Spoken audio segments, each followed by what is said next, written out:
de tudo que nós já vivemos e experimentamos, além de termos especialmente em razão dessa pandemia que assola uma doença gravíssima, todo letal, mundo, nós todo o planeta. também estamos com uma E nós aqui no dificuldade Rio Grande do Sul e no Brasil na área também não econômica escapamos jamais disso, vista e e estamos sem sofrendo precedentes.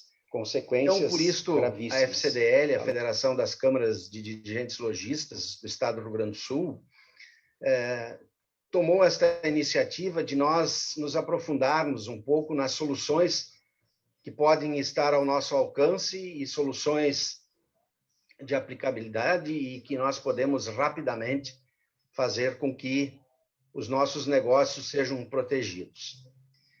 A nossa live de hoje, na companhia dos advogados da Lamáquia Advogados Associados, doutora Mariana Galvão Denardi, boa noite, muito obrigado pela sua participação, obrigado por ter aceito o convite.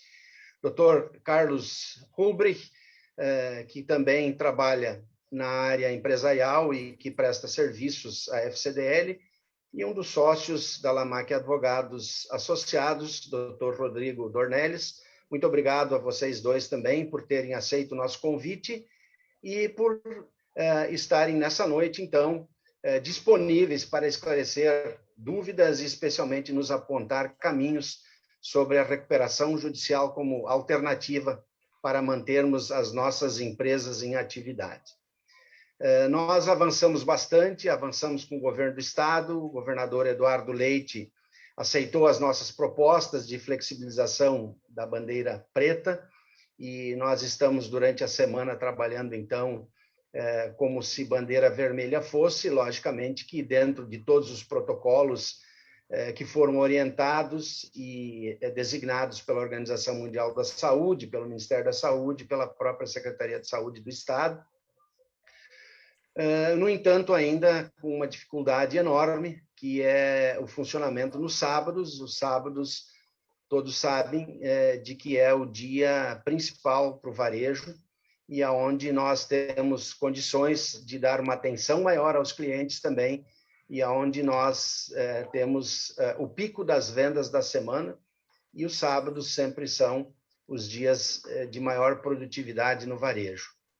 De imediato, eu passo a palavra ao Dr. Rodrigo Dornelles para que ele faça uma breve explanação sobre o que nós vamos fazer a partir desse momento, e eu acredito a todos que estão nos escutando que aproximadamente 50, 60 minutos, no máximo 70 minutos, nós estaremos aí esclarecendo muitas dúvidas. Dr. Rodrigo Dornelles, por gentileza.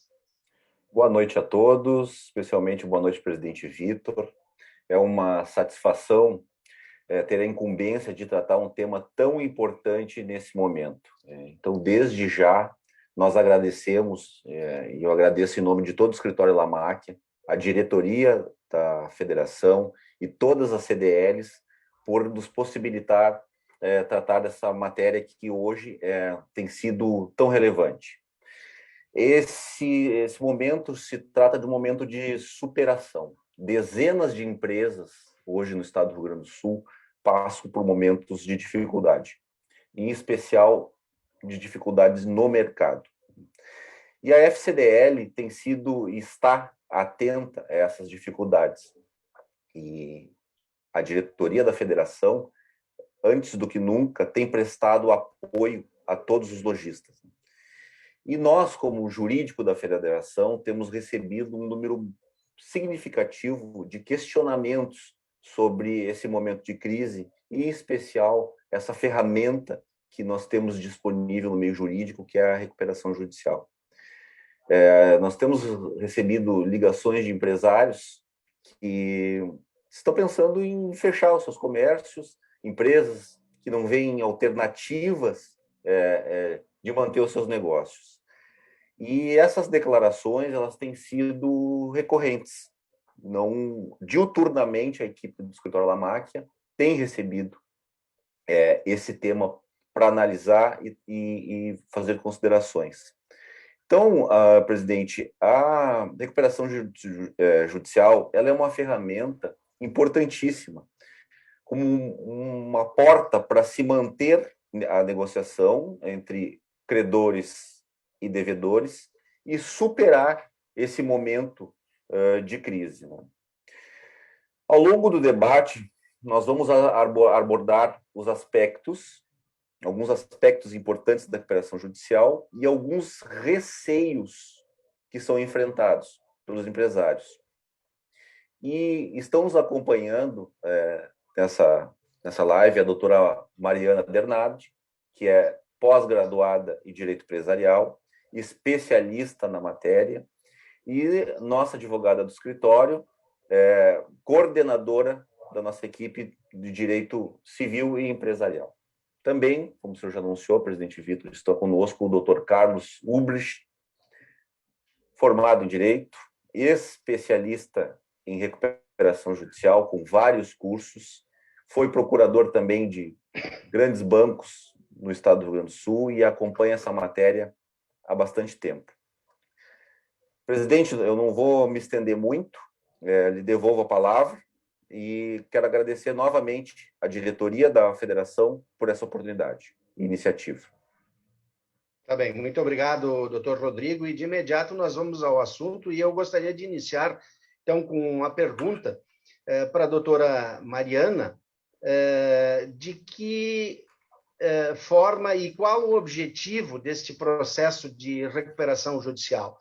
O objetivo principal disso é uma solução para quem enfrenta dificuldades econômicas na gestão da sua empresa?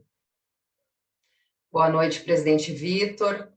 Inicialmente, gostaria de cumprimentá-lo e, na sua pessoa, estender o cumprimento aqui a toda a diretoria da FCDL, aos colaboradores, aos funcionários, também aos presidentes de CDLs que nos assistem, aos diretores distritais e a todos os empresários e lojistas do estado do Rio Grande do Sul.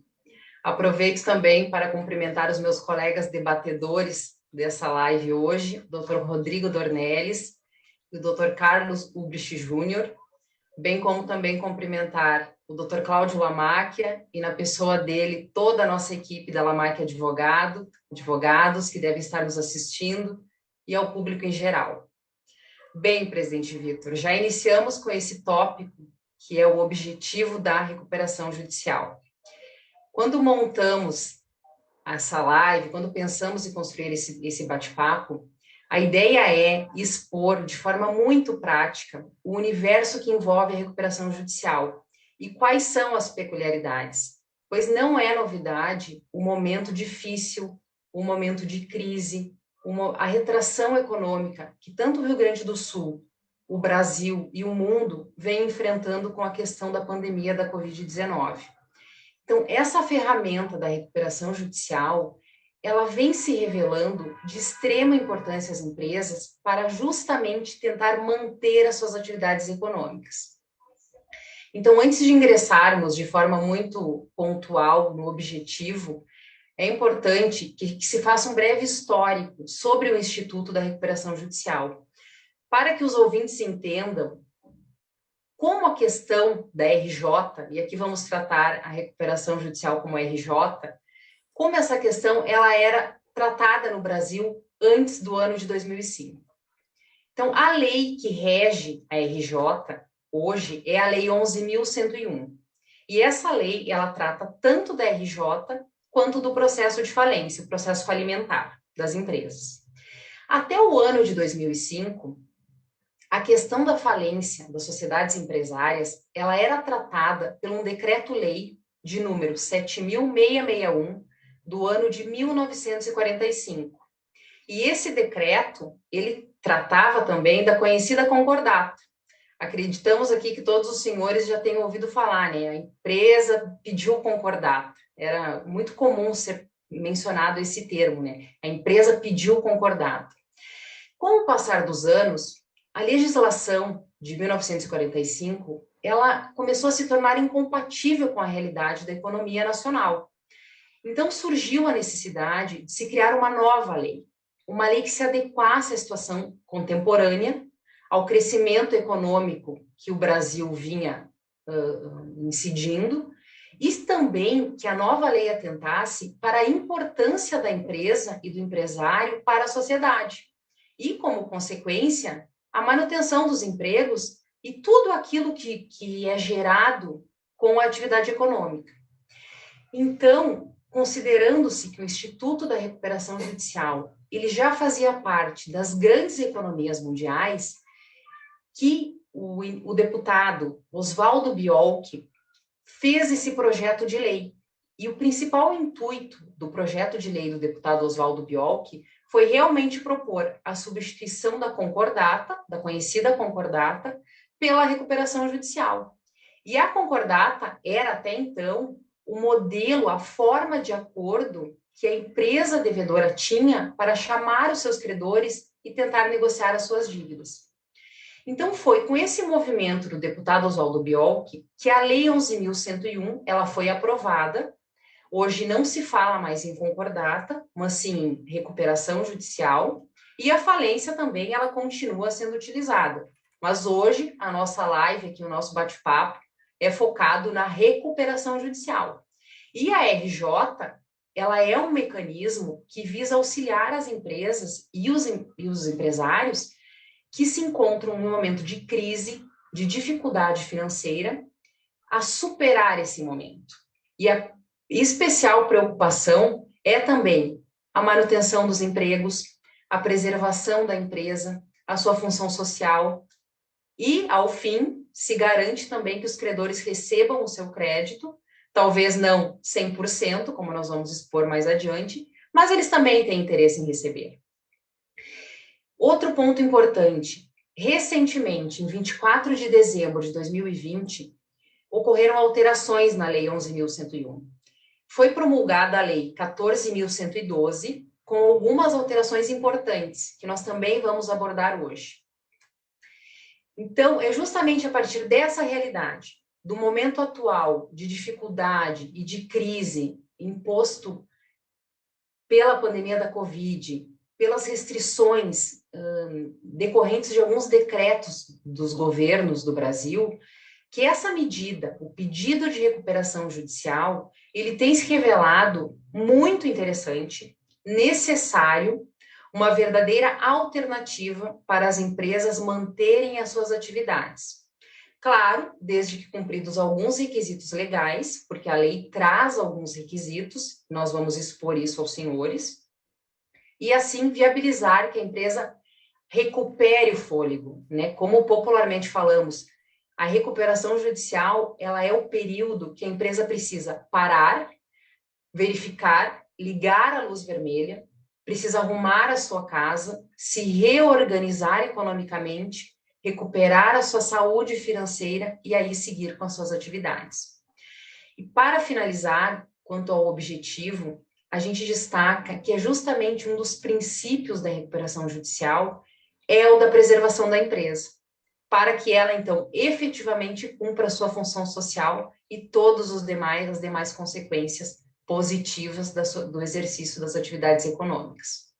Então, para sintetizar hoje sobre o que vamos falar, buscamos, então, discorrer sobre o objetivo da RJ, quem pode pedir a RJ e quais requisitos para isso, quais os créditos e quais credores podem se submeter à recuperação judicial, quais credores não podem se submeter, os benefícios da recuperação judicial, e aqui já destacamos que são muitos, logo mais adiante vamos expor, e também vamos buscar destacar algumas questões de procedimento, como o plano de recuperação judicial e a Assembleia Geral de Credores. Então, respondendo a sua pergunta, presidente Vitor, o objetivo principal é recuperar e dar fôlego às empresas para a superação do momento tão difícil. Presidente Vitor, se o senhor me permitir, dando seguimento, eu gostaria de questionar o doutor Carlos, que nos acompanha. Doutor Carlos, a doutora Mariana falou que para dar seguimento à recuperação judicial é necessário o ajuizamento de uma ação. O senhor teria como nos explicar quais são os requisitos para esse ajuizamento? Claro. Primeiramente, boa noite, presidente Vitor, da FCDL-RS, uma entidade que sempre se mostrou muito atuante na defesa de seus associados, principalmente nessa época de pandemia, com a limitação da atividade comercial. Boa noite também aos meus colegas, doutor Rodrigo Dornelles, doutora Mariana Galvão Denardi, do escritório Lamac Advogados, e também aos nossos espectadores. Gostaria também de agradecer a oportunidade de apresentar nessa live a recuperação judicial como alternativa de manter as empresas em atividade em um momento tão difícil para o setor empresarial e também em razão da evidência do tema, pela aprovação da reforma da Lei 11.101 de 2005 através da Lei 14.122 de 2020, sancionada agora em 24 de dezembro de 2020. Em relação aos requisitos formais, pode ingressar com o pedido de recuperação judicial o empresário ou sociedade empresária que exerça regularmente suas atividades há mais de 2 anos. Que ela também não seja falida, ou se foi, que estejam declaradas extintas por sentença transitada em julgado as responsabilidades dela decorrentes, a empresa não tenha sido beneficiada com a concessão de recuperação judicial há menos de 5 anos, e também que não tenha obtido a concessão da recuperação judicial pelo plano especial há pelo menos 5 anos. E também aquelas empresas que sejam comandadas por empresários que já tenham sido condenados por crime falimentar. O pedido de recuperação judicial, ele deve ser feito através de uma petição inicial, com um advogado constituído, e deverá conter necessariamente as razões que culminaram na crise econômica financeira e as causas concretas da situação patrimonial do devedor. Esse pedido deve ser instruído com uma série de documentos, na qual podemos destacar aqui as demonstrações contábeis relativas aos 3 últimos exercícios sociais, compostas obrigatoriamente do balanço patrimonial, as demonstrações dos resultados acumulados, a demonstração do resultado desde o último exercício social, um relatório gerencial do fluxo de caixa e sua projeção. Também deve constar a relação nominal de todos os credores, sujeitos ou não à recuperação judicial, a relação integral dos seus empregados, constando os cargos e salários, e também a certidão de regularidade do devedor no registro público de empresas e um relatório detalhado do seu passivo fiscal. Essa exigência documental é necessária para comprovar a habitualidade e continuidade da atividade empresarial. Preenchidos esses requisitos formais, o juiz, analisando toda a documentação, ele pode deferir o processamento da recuperação judicial. Aqui merece destaque a inovação trazida pela reforma da lei de RJ, que é a chamada constatação prévia. A constatação prévia consiste na verificação das reais condições de funcionamento da empresa e da regularidade documental, antes do deferimento do processamento da recuperação judicial, onde o juiz pode nomeia um profissional de sua confiança, com capacidade técnica e idoneidade, para promover a constatação exclusivamente das reais condições de funcionamento da empresa requerente e da regularidade e da completude da documentação apresentada com a petição inicial.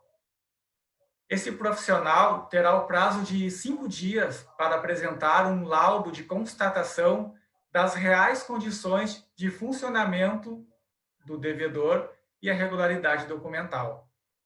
Caso esse profissional detecte indícios contundentes de utilização fraudulenta da ação de recuperação judicial, o juiz poderá indeferir a petição inicial.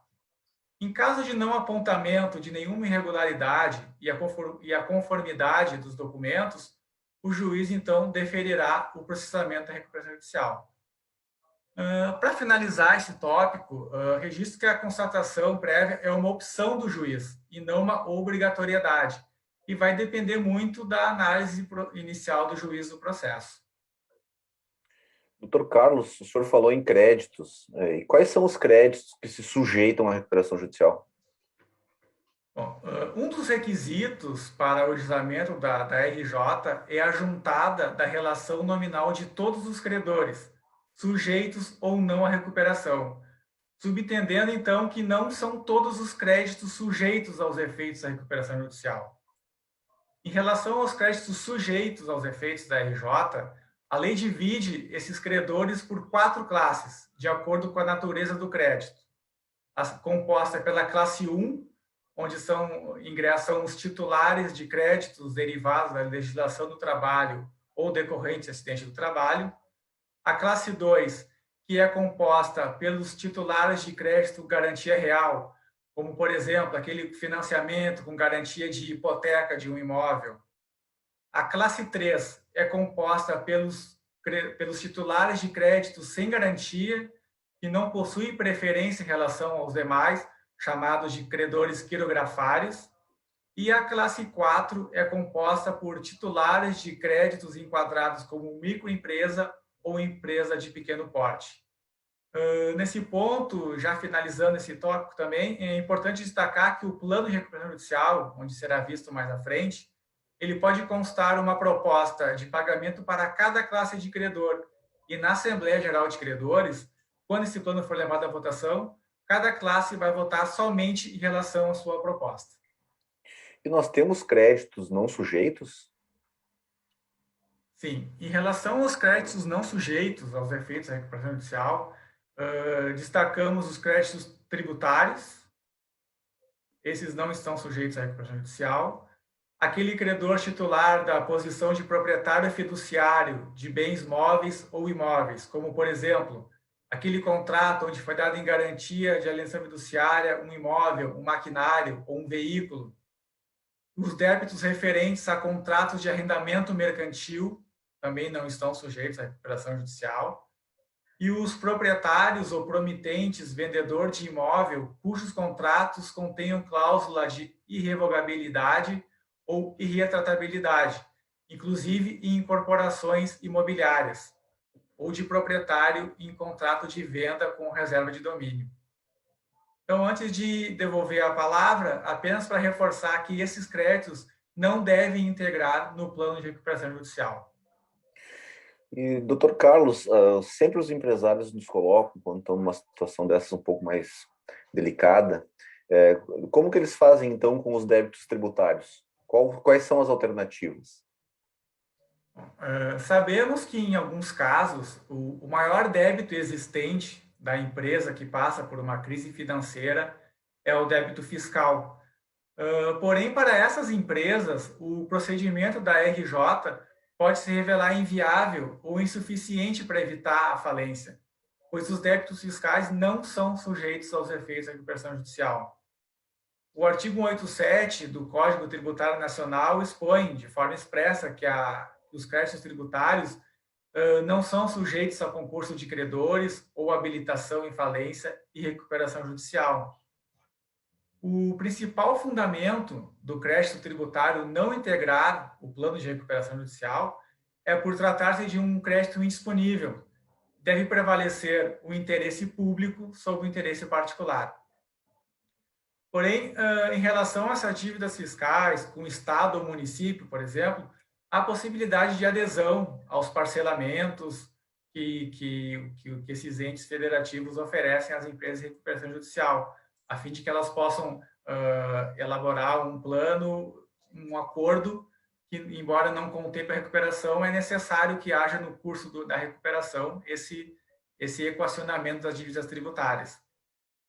No âmbito federal, foi publicada recentemente a portaria da Procuradoria-Geral da Fazenda Nacional, portaria número 2382, de 21, que disciplina os instrumentos de negociação dos débitos inscritos em dívida ativa da União e do FGTS, de contribuintes em recuperação judicial.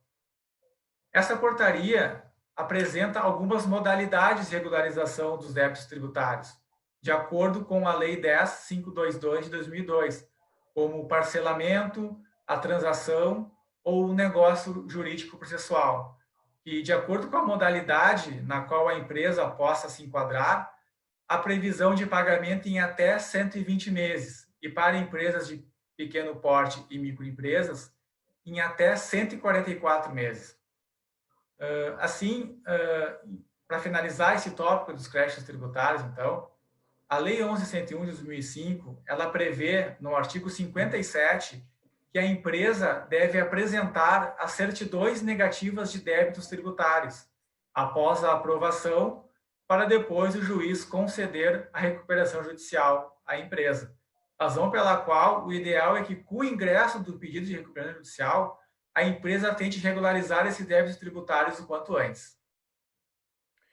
E, doutora Mariana, um questionamento que tem sido muito recorrente é no sentido de que quais são os principais benefícios ao empresário com o juizamento da recuperação judicial? Bem, para que a gente possa falar nos benefícios ao empresário com o pedido de RJ, é importante o empresário sempre ter em mente qual é o objetivo da recuperação. É viabilizar a superação, né, superar a situação de crise econômico-financeira do devedor, para que essa empresa ela consiga manter os empregos, cumprir a sua função social, manter o estímulo à atividade econômica. Partindo dessa premissa básica, né, do objetivo, que é a empresa seguir operando enquanto negocia com os seus credores, é importante que se destaque que nesse período em que a empresa estiver em recuperação judicial, ela não pode correr o risco de ter as suas dívidas executadas imediatamente ou bens penhorados. E quando falamos em bens penhorados, nós estamos falando de penhora de valores nas contas correntes da empresa, estamos falando de penhora de maquinários, penhora de bens essenciais ao desenvolvimento da sua atividade econômica. Então, é preciso que o empresário tenha uma noção geral do processo. Logo que a empresa acende a sua luz vermelha, bom, o empresário já realizou alguns passos, já fez empréstimo em banco, já conseguiu suportar por alguns meses as dificuldades. Quando ele detecta que ele não tem mais condições, a luz vermelha se acende. E é nesse momento que o empresário tem que já começar a imaginar a recuperação judicial e tomar algumas medidas. Para que ele dê o primeiro passo, ele vai levantar uma série de documentação, como o Dr. Carlos já referiu. E que documentação seria essa? Os demonstrativos contábeis, os balanços da empresa, os demonstrativos de resultado, fluxo de caixa. E aqui destacamos um documento de extrema importância, que é a lista dos seus credores. Se eu sou uma empresa devedora, eu preciso saber para quem eu devo e quanto eu devo. Juntando toda essa documentação, o profissional do direito, o advogado, vai analisar os requisitos, montar o processo de recuperação judicial e vai levar esse pedido ao juiz. E aqui já começa o primeiro benefício. O juiz, analisando a documentação, analisando o pedido de recuperação judicial, com a sua viabilidade, ele vai despachar, popularmente falando, deferindo o processamento da RJ. Preenchidos os requisitos legais, com esse despacho do juiz deferindo o processamento da RJ, primeiro benefício importantíssimo, o juiz determina a suspensão de todas as ações e execuções movidas em face do devedor por 180 dias. É isso mesmo. O juiz determina que todos os processos que correm contra a empresa devedora fiquem em stand-by por 180 dias. Não vai haver ato de penhora, não vai haver bloqueio nas contas, não vai bloquear o dinheiro das empresas, não vai haver nenhum movimento nesses processos. Esse prazo dos 180 dias, ele é popularmente conhecido como prazo de blindagem, que é o quê? É o período em que o patrimônio da empresa em recuperação ficará protegido e é vedado aos credores efetuar, nesse prazo de 180 dias, qualquer ato que possa atingir os bens da empresa e que possam, de alguma forma, inviabilizar o regular desenvolvimento da atividade. Porque os senhores precisam imaginar o seguinte, né? A empresa em recuperação judicial, ela precisa se reestruturar. E a alternativa que a lei confere aos empresários, num período difícil e em processo de recuperação judicial, é justamente impedir que os atos que possam dificultar o pagamento dos credores ou que possam dificultar o próprio desenvolvimento da atividade regular da empresa aconteçam. Então, é o período de stand-by, é o período de blindagem da empresa, para que ela, junto com o administrador judicial e junto com os seus credores, tenha fôlego, consiga montar um plano de recuperação para se reestruturar e se reorganizar. Então, esse benefício é o primeiro benefício que a gente destaca, a suspensão das execuções e ações por 180 dias.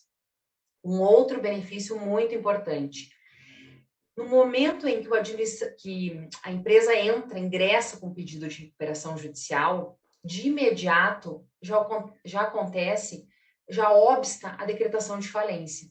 Porque qual é a interpretação do juiz e dos credores?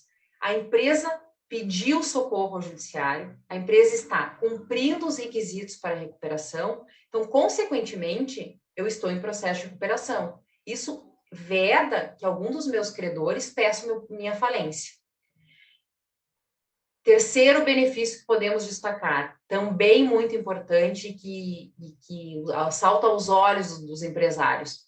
Com a recuperação judicial, há a possibilidade, e é uma possibilidade real, do pagamento das dívidas com deságio. Claro que tudo a depender da negociação que vai se estabelecer com os credores e a aprovação, o que ficará aprovado em assembleia e que vai constar no plano.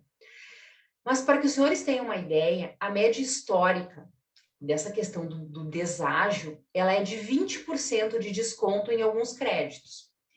Também temos casos, já conhecemos alguns casos, em que se alcançou 70% de desconto. Então, assim, é bem importante repetirmos aos senhores, depende da negociação com os credores, mas há essa média histórica de, no mínimo, 20% de desconto em alguns créditos. O quarto benefício que podemos destacar, a simplificação para o pagamento das dívidas.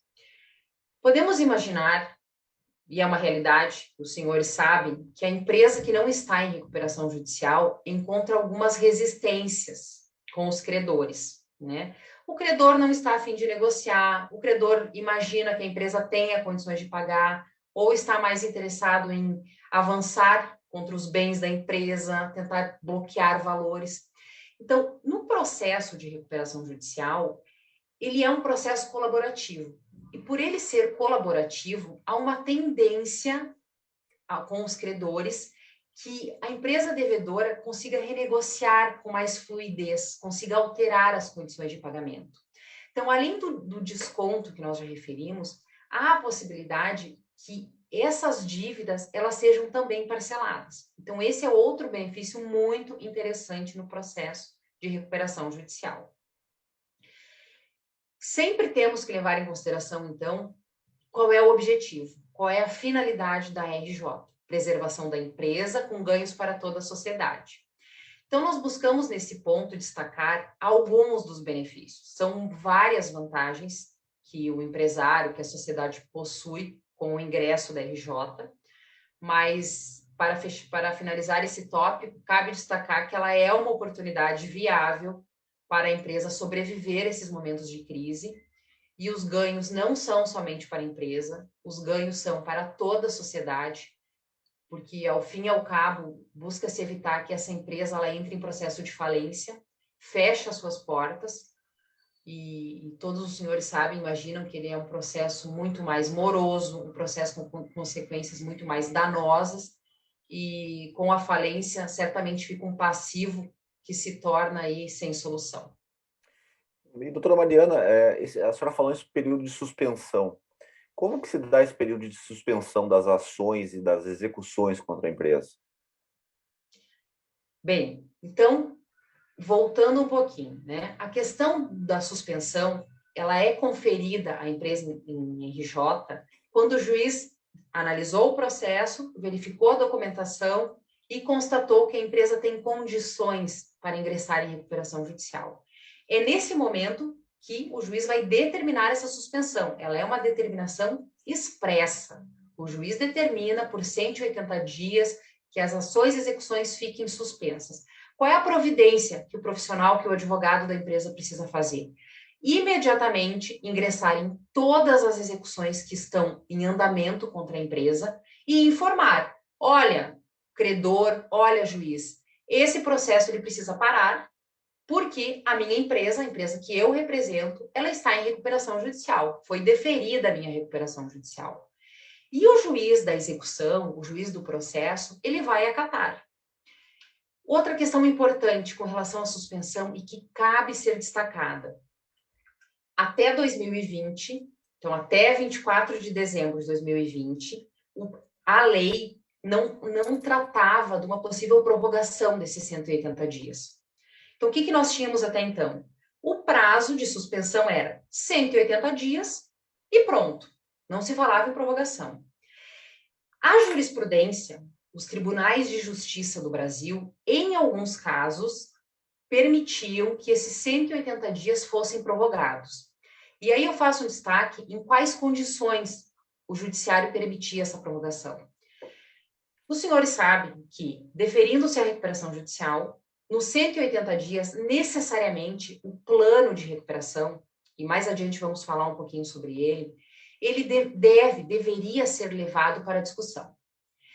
Então, quando a empresa, o administrador judicial, conseguiu apontar ao juiz que não foi possível, nesses 180 dias, levar o plano para discussão, é importante que essa impossibilidade não tenha sido causada pela empresa devedora, o judiciário permitia a prorrogação.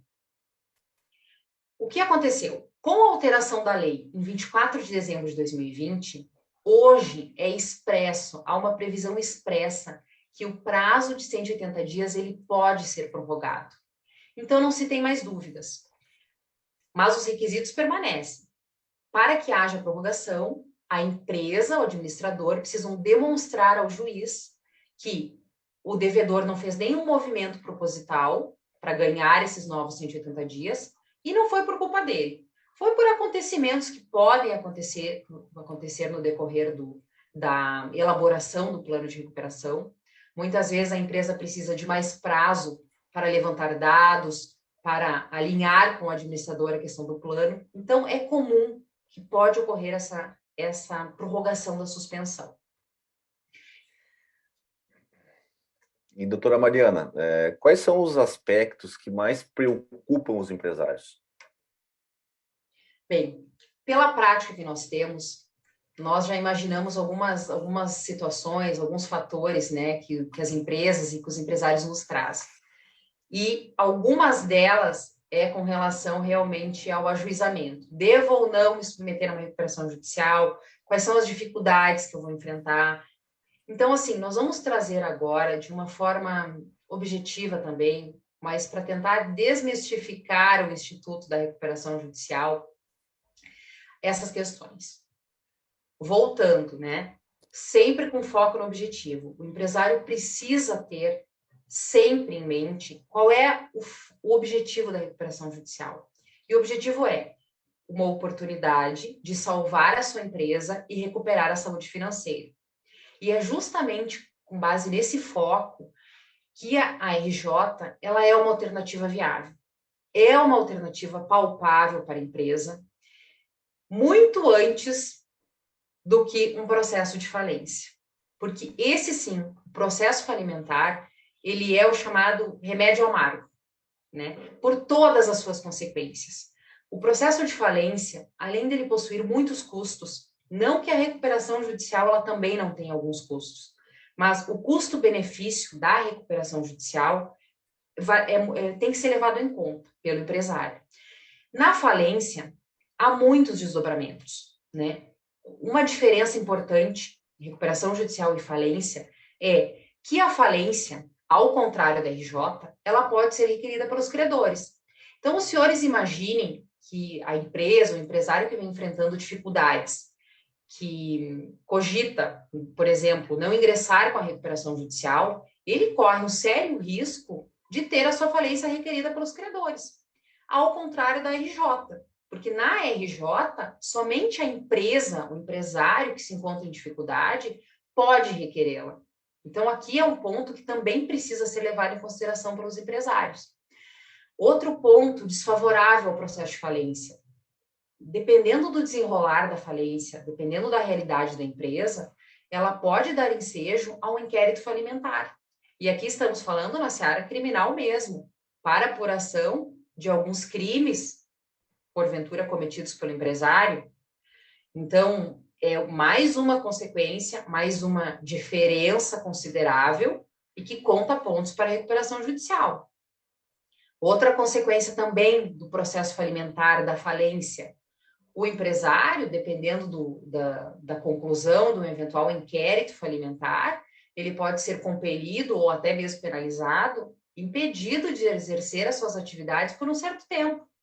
E aqui, vejam o impacto, né? A pessoa que, o empresário, estamos falando com os senhores lojistas que desenvolvem, têm a sua vida, né, no comércio, é muito preocupante essa questão da falência. Então, é preciso desmistificar o Instituto da Recuperação Judicial, porque ele é sim, ele se apresenta como uma medida e uma alternativa viável à empresa, uma realidade menos custosa, e nessa seara nós podemos, inclusive, expor aos senhores que o judiciário, os juízes, eles têm estado muito sensíveis a essa questão do momento atual da economia. Os juízes têm visto a recuperação judicial com outros olhos, pois todos têm noção do momento atual e complicado para as atividades empresárias. E eles verificam, conseguem enxergar que o empresário ligou o sinal vermelho, ele quer continuar as suas atividades e ele está pedindo socorro por meio da recuperação judicial. Então, esse é o intuito. Finalizando, então, essa questão, essas são algumas das preocupações mais comuns que os empresários nos apresentam e que nós sempre tentamos esclarecer, tentamos refletir junto com eles, mas sempre voltados para o objetivo da RJ, que é a preservação da empresa, a manutenção das suas atividades empresariais com ganhos para toda a sociedade. Doutora Mariana, a senhora citou que nesse processo existe a pessoa do administrador judicial. Que função que ele exerce? O administrador judicial, nós já podemos iniciar dizendo que ele tem sim um papel muito relevante, um papel indispensável na RJ. E por quê? O administrador, ele é um auxiliar do juiz e dos credores. Não que ele não seja um auxiliar também da empresa devedora, mas o papel essencial dele é auxiliar no processo da RJ diretamente o juiz e os credores. Já referimos aqui, então, que o juiz despacha o processamento da RJ, após verificados os requisitos e se a empresa tem condições. É nesse despacho inicial que o judiciário vai nomear o administrador. E nesse despacho do juiz vão constar quem é o administrador, o seu e-mail para contato, os honorários do administrador também vão ser fixados. Mas voltando aqui ao foco da pergunta, que são as funções, que são muitas, e elas estão elencadas no artigo 22 da Lei 11.101. Também esse artigo, o rol do artigo 22, ele sofreu algumas alterações com a lei aprovada em 24 de dezembro de 2020. Mas é importante trazermos a primeira situação muito comum, que geralmente os empresários nos questionam. Bom, eu, empresa devedora, tive a minha recuperação judicial deferida. Agora eu vou ter que me afastar da minha empresa e o administrador vai assumir. Não é nada disso. Não é nada disso. Importante que se diga a condução da empresa, a gestão da empresa, ela permanece com os sócios. O dia a dia, o desenvolvimento das atividades econômicas é dos sócios.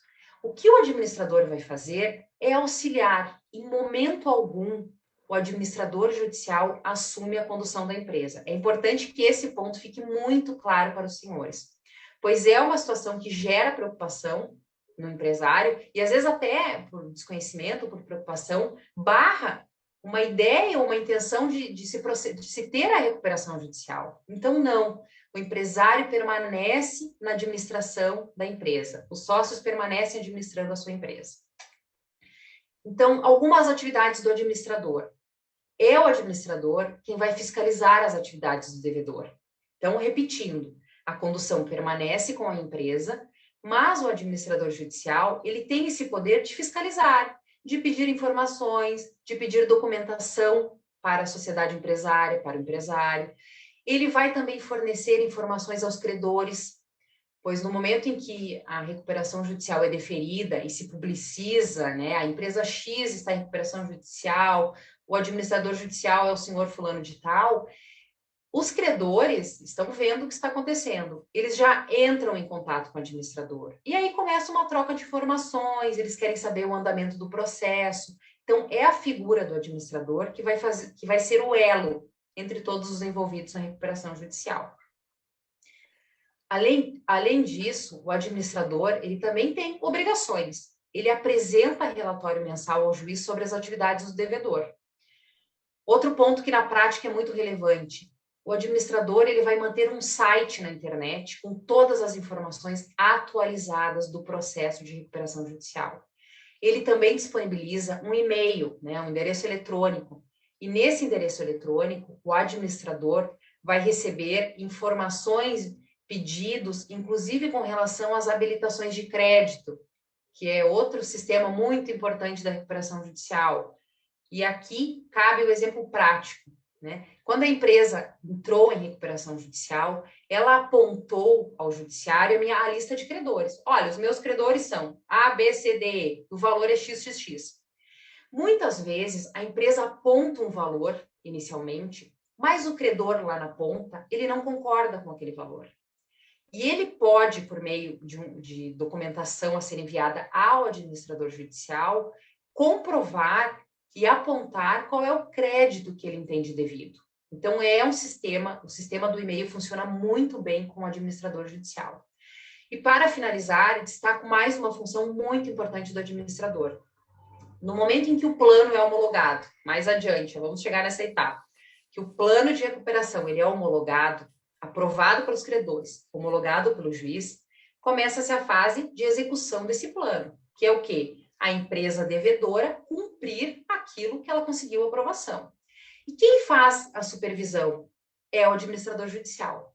É ele que vai estar acompanhando a execução do plano de recuperação e fazendo a supervisão. Ok. E, doutor Carlos, quais são os requisitos do plano de recuperação judicial? O plano de recuperação judicial, ele é o documento elaborado pela empresa, onde constará os meios de recuperação que ela pretende implementar e a proposta a todos os seus credores, visando a sua reestruturação. Esse plano deve ser apresentado no prazo improrrogável de 60 dias, contados a partir da publicação do edital que defere o processamento da RJ, sob pena de convolução da recuperação em falência, caso não seja cumprido esse prazo. O plano deverá conter as razões que levaram à crise, que atualmente a pandemia tem contribuído muito para isso, infelizmente, né? A discriminação dos meios de recuperação a serem empregados, como a proposta de pagamento aos seus credores, a demonstração da sua viabilidade econômica e um laudo econômico-financeiro e de avaliação dos bens e ativos da empresa em recuperação. É importante destacar que a lei apresenta diversas formas de meios de recuperação, mas, por tratar-se de um processo colaborativo, pois é necessário que haja um acordo de vontades entre a empresa e seus credores, pode ser estipulado várias formas de repactuação das dívidas, desde, claro, que não contrário à lei. Assim, pode constar na proposta de pagamento dos seus credores, por exemplo, a concessão de prazos e condições especiais para pagamento das obrigações vencidas ou vincendas, com um período de carência, um deságio ou um alongamento de dívida. Pode constar a venda de um imóvel e o rateio dessa venda a serem rateados entre os credores para sua quitação, ou até mesmo, por exemplo, o aumento de capital da empresa. Em relação a essa proposta de pagamento, é importante salientar algumas premissas em relação aos credores trabalhistas. pois para essa classe, o plano judicial ele não poderá prever prazo superior a 1 ano para pagamento dos créditos vencidos até a data do pedido de recuperação. Importante também que uma novidade da reforma da lei é a possibilidade da extensão do prazo de pagamento para até 2 anos para esses credores trabalhistas, desde que a empresa apresente garantias julgadas suficientes pelo juiz e a aprovação de mais da metade dos credores da classe 1 presentes em Assembleia Geral de Credores e votar o plano. E também que haja garantia da integralidade dos pagamentos dos créditos trabalhistas, ou seja, não cabe um deságio nesse ponto. E também o plano não poderá prever prazo superior a 30 dias para o pagamento, até o limite de 5 salários mínimos para o trabalhador, dos créditos de natureza estritamente salarial vencidos nos 3 meses anteriores ao pedido de RJ. Antes de devolver a palavra referente ao plano, é importante trazer que, na prática, é muito difícil que o plano apresentado naquele prazo de 60 dias seja efetivamente o plano que será votado pelos credores numa Assembleia Geral de Credores. Pois é comum que, nesse prazo, não dê tempo de negociar com todos os credores, permitindo, então, posteriormente, a apresentação de um aditivo ao plano ou um modificativo ao plano original apresentado. E, doutor Carlos, o plano de RJ especial, como que ele se dá? Sim, por conta de sua estrutura mais enxuta, as microempresas e empresas de pequeno porte são as que estão expostas às mudanças no cenário econômico e de consumo, necessitando de um amparo legal específico para que possam continuar atuando no mercado.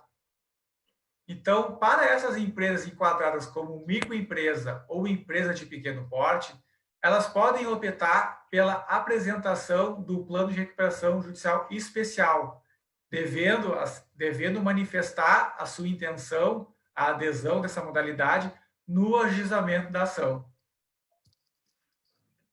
Nesse plano de recuperação especial, a proposta de pagamento aos credores, ela abrangerá todos os créditos existentes na data do pedido, ainda que não vencidos, sujeitos à recuperação judicial, e também deverá ser apresentado no prazo improrrogável de 60 dias, contado do deferimento da RJ.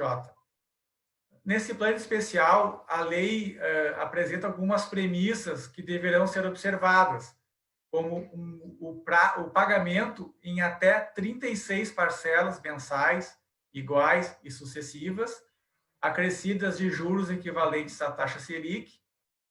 Pode prever na proposta um abatimento do valor das dívidas, ou seja, pode apresentar um deságio. O pagamento da primeira parcela deverá ocorrer no prazo de 180 dias, contados da distribuição do pedido de RJ. E também importante nesse ponto é que a apresentação do plano especial não acarreta a suspensão das ações e execuções por créditos não abrangidos pelo plano. Caso o devedor opte pela apresentação do plano de recuperação judicial especial, o juiz não convocará a Assembleia Geral de Credores e concederá a recuperação à empresa, desde que não haja objeções a esse plano especial de credores de mais da metade de qualquer uma das classes de créditos. E, se assim ocorrer, o juiz julgará improcedente a recuperação judicial e decretará a falência da empresa. Então, esses são os pontos do plano especial. Então, eu passo então a palavra à doutora Mariana. Doutor Carlos, o colega comentou, então, sobre o plano de recuperação judicial. Aqui, vale um breve comentário seu sobre as condições para aprovação desse plano de recuperação judicial. Claro. Como destacado anteriormente, a partir da publicação da decisão que defere o processamento da RJ, a empresa possui o prazo improrrogável de 60 dias para apresentar o seu plano no processo. Apresentado o plano, todos os credores serão intimados através de um edital e terão um prazo de 30 dias para apresentar no processo, através de uma petição, a sua objeção ao plano. A objeção ao plano é uma petição do credor onde constará as razões de sua discordância ao plano de recuperação apresentado pela empresa devedora. A partir da intimação dos credores do plano, da apresentação do plano no processo, duas são as formas de aprovação: a aprovação tácita ou aprovação em assembleia de credores. Em relação à aprovação tácita, ela ocorre quando, decorrido o prazo de 30 dias, não há nenhuma objeção por nenhum credor. Então, nesse ponto, será interpretado que todos os credores concordaram com o plano, permitindo assim ao juiz a homologação do plano e a concessão da recuperação judicial. Caso haja alguma objeção ao plano, por um único credor que seja, o juiz convocará uma Assembleia Geral de Credores para deliberar, então, sobre o plano que a empresa apresentou. A fim de ilustrar esse tópico, e já finalizando nesse ponto também, em experiência de processo de recuperação judicial em que já atuamos, nunca houve uma homologação de plano de forma tácita, pois sempre algum credor apresentou objeção ao plano, motivando assim a realização da Assembleia Geral de Credores. Então, doutor Rodrigo, já lhe passando a palavra, é muito importante salientar que, às vezes, não é possível que a empresa tenha o contato prévio com todos os credores. E também, para ela cumprir aquele prazo de 60 dias, ela acaba apresentando um plano que ela entende como cabível para que ela possa cumprir lá na frente, e também de acordo com algum contato já elaborado, feito com os credores. Porém, como não são todos os credores que conseguem fechar essa proposta antes dos 60 dias, viabiliza, assim, que esse credor apresente essa objeção e leve, então, esse plano à Assembleia Geral de Credores. Doutor Carlos, como nós já estamos encaminhando para o final da nossa live, eu tenho um questionamento que veio de uma empresa do interior do estado, que eu queria lhe passar. Como que se dá o procedimento dessa Assembleia de Credores? Sendo o plano levado à Assembleia, o objetivo é a aprovação, a rejeição ou a modificação ao plano. A lei descreve o cômputo de votos de cada classe de credores em Assembleia. Então, é nessa Assembleia de Credores que os credores terão a oportunidade de apresentar a sua manifestação de vontade pela rejeição ou aprovação. Para que esse plano seja aprovado em Assembleia Geral de Credores, todas as classes elas deverão aprovar esse plano apresentado. Em relação ao voto de cada classe, a classe 1, que são a classe dos credores trabalhistas, e a classe 4, que são os credores enquadrados como microempresa ou empresa de pequeno porte, a proposta deverá ser aprovada pela maioria simples dos credores presentes, independentemente do seu valor de crédito. Na classe 2, garantia real, e classe 3, quirografários, a proposta deverá ser aprovada por credores que representem mais da metade do valor total dos créditos presentes na Assembleia e cumulativamente pela maioria simples dos credores presentes. Então, existem situações também em que não ocorre a aprovação do plano por todas as classes, o que motivaria a rejeição do plano. Porém, há previsão na lei em que o juiz pode conceder à RJ com base em plano que não obteve a aprovação de todas as classes de credores, desde que, na mesma Assembleia, tenha obtido de forma cumulativa o voto favorável de credores que representem mais da metade do valor de todos os créditos presentes em Assembleia, independentemente da classe de credores, e a aprovação de 3 das classes de credores, ou caso haja somente 3 classes de credores votantes, a aprovação de pelo menos 2 classes e se houver somente 2 classes presentes, que uma classe aprove esse plano. E na classe que houver rejeitado, o voto favorável de mais de 1/3 dos seus credores. Se essas condições forem preenchidas, o juiz poderá homologar o plano de recuperação judicial através do que chamamos do CRANDAL. Então, a lei prevê essa modalidade de aprovação do plano, mesmo que uma classe rejeite, com base no princípio da preservação da empresa, a fim de não inviabilizar a aprovação do plano e a manutenção da empresa. Então, passo então agora a palavra à doutora Mariana. Doutora Mariana, e em razão do distanciamento social imposto pela pandemia, né, há possibilidade da Assembleia ser virtual? Tem essa possibilidade legal?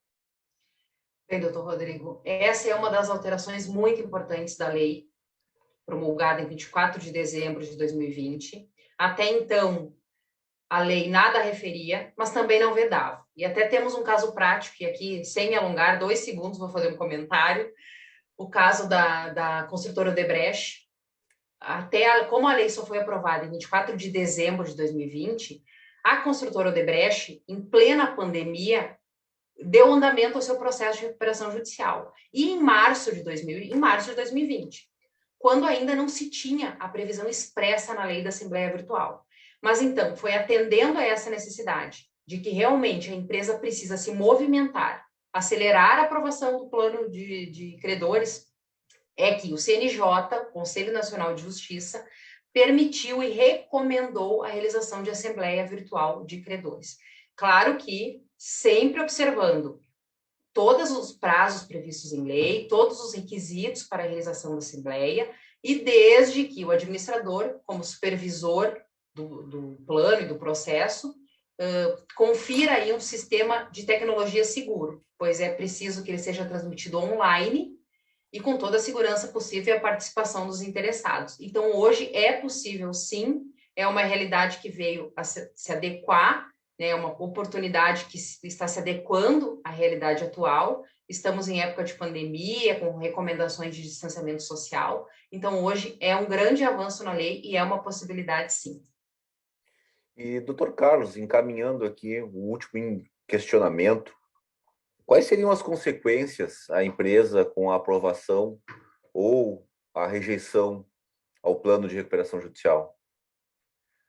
Ocorrendo a aprovação do plano de recuperação judicial pelos credores, o juiz homologará o plano apresentado e concederá a recuperação judicial à empresa, ocorrendo assim a novação de todos os créditos sujeitos, passando então à empresa a obrigação de cumprir o plano por ela apresentado.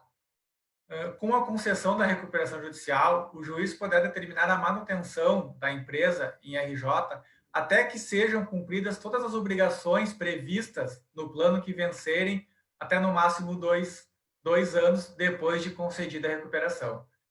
Se dentro desse período de 2 anos a empresa descumprir o plano, o juiz convolará a RJ em falência. Se houver descumprimento do plano depois desses 2 anos, o credor poderá requerer a execução do seu crédito ou também pedir a decretação da falência da empresa. Se a empresa cumprir todas as suas obrigações vencidas nesses 2 anos, o juiz decretará, então, por sentença, o encerramento da recuperação judicial. Se os credores não aprovarem o plano de recuperação judicial, antes da reforma da Lei 11.101, ocorrida agora em dezembro de 2020, a consequência era a decretação da falência pelo juiz.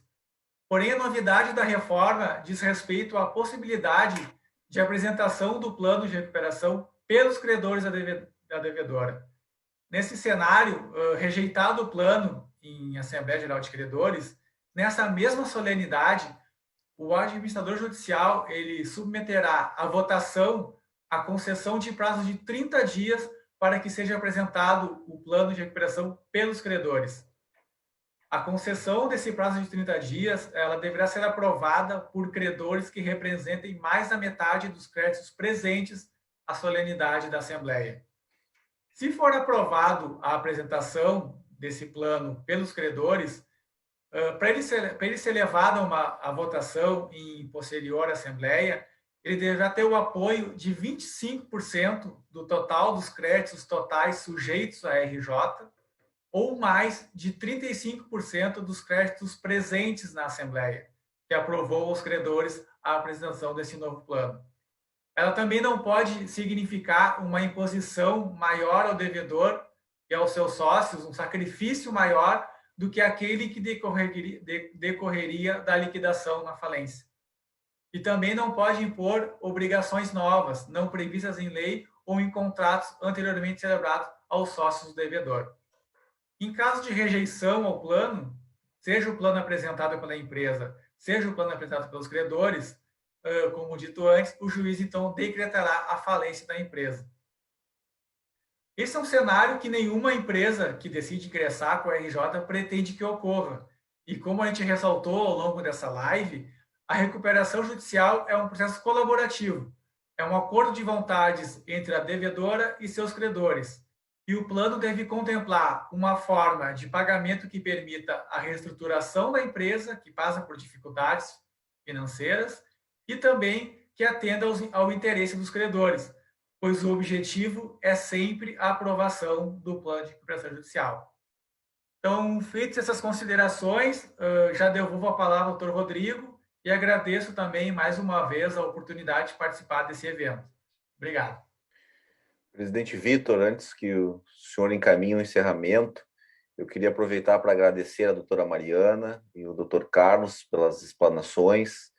Quero aproveitar também, presidente Vitor, para agradecer toda a equipe da federação que nos ajudou, né, na divulgação dessa live, o César, a Nena e o Pablo, que contribuíram para essa noite tão produtiva e para nós tratarmos de um tema tão importante. E finalizando, presidente Vitor, a gente quer agradecer também na sua pessoa toda a diretoria da federação pela confiança e pela possibilidade da gente tratar desse assunto que nos parece tão relevante no momento atual. Muito obrigado. Bem, doutor Rodrigo, a gratidão é toda nossa e eu quero aqui, então, fazer uma menção especial à doutora Mariana Galvão Denardi, que sempre é tão prestativa, gerente da nossa conta, também o doutor Carlos Rubrich, que está bastante envolvido com todas as demandas da federação. O SPC Brasil, ele traz bastante demandas, bastante reclamações daqueles que são inseridos no cadastro, e o doutor Carlos tem acompanhado isso de forma muito eficiente. E ao senhor, doutor Rodrigo, doutor Cláudio também, doutor Leonardo, a qualidade de vocês é algo indiscutível e, mais uma vez, se comprovou aqui nesta live da excelência técnica que vocês demandam. Logicamente que ele é um assunto complexo, doutora Mariana, doutor Rodrigo e doutor Carlos, e que nós certamente teremos que avançar e digamos assim, abrir as cartas sobre a mesa para entender um pouco melhor. No início da live, ali se falou da obrigatoriedade dos débitos tributários.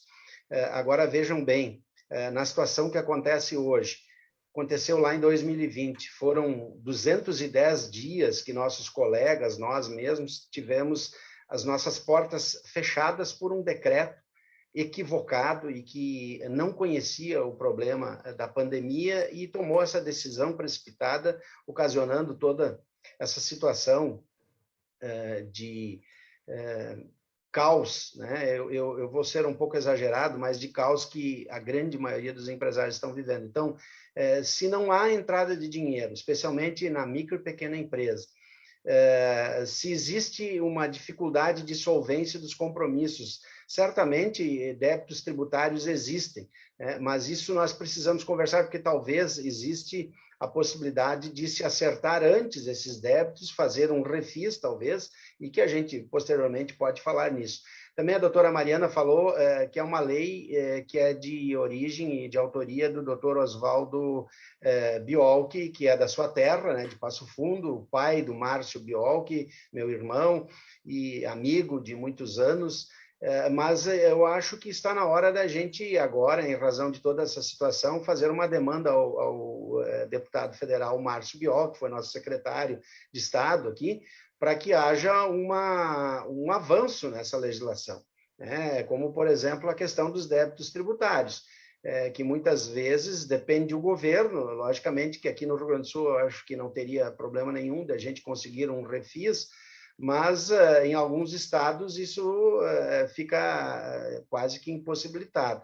Então, nós podemos avançar nisso e certamente em outra oportunidade nós vamos aí poder fazer com que o assunto seja mais debatido.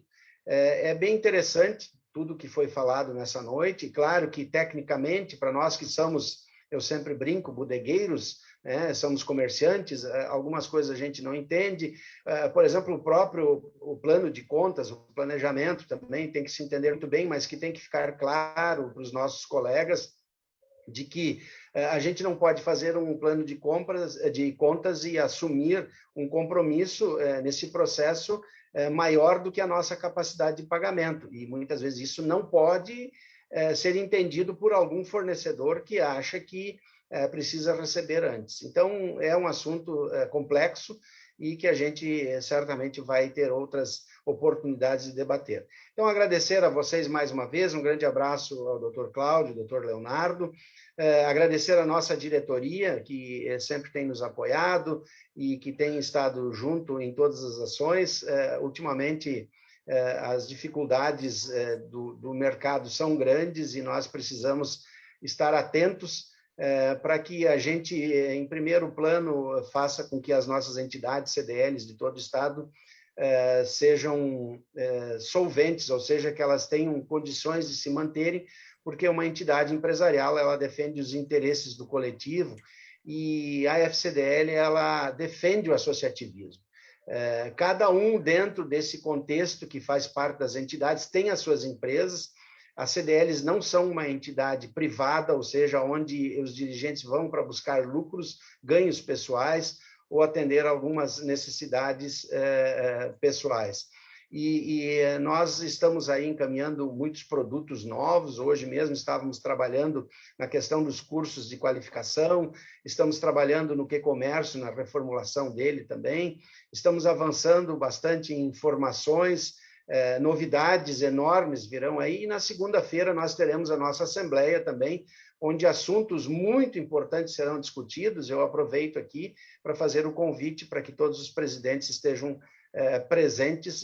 Também é uma assembleia virtual, respeitando os protocolos que existem para que não se façam aglomerações. Então, certamente, o nosso quórum vai ser mais de 100 pessoas, e então ela terá que ser virtual. Eu agradeço muito a todos, a Nena, que é a nossa secretária, agradeço ao César, que é o nosso jornalista, que sempre tem dado